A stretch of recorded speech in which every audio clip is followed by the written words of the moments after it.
ketegangan melibatkan seorang juru parkir dan salah seorang warga sempat terjadi di Kabupaten Pinrang. Insiden viral tersebut terjadi di Jalan Sultan Hasanuddin, Kelurahan Jaya, Kecamatan Watang Sawito. Kejadian yang memicu kerumunan warga tersebut sempat dikira sebagai aksi perkelahian yang serius. Dinas Perhubungan Kabupaten Pinrang langsung bergerak cepat guna menelusuri duduk perkara tersebut.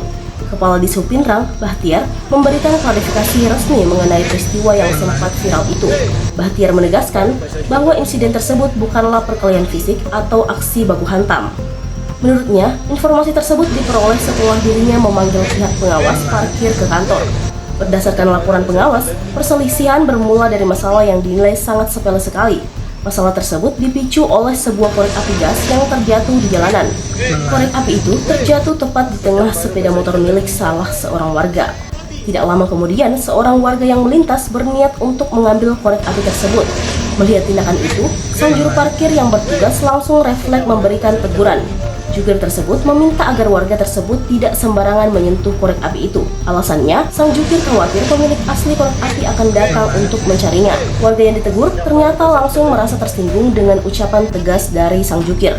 Ketegangan pun tidak terhindarkan hingga terjadi aksi saling dorong di antara keduanya. Bahtiar menduga warga yang ditegur tersebut juga merupakan warga sekitar lokasi kejadian. Dishub Pinrang kini telah turun tangan untuk memediasi kedua belah pihak yang bertikai. Proses mediasi berjalan lancar dan sang juru parkir memilih untuk tidak memperpanjang masalah. Download Tribun X sekarang, menghadirkan lokal menjadi Indonesia.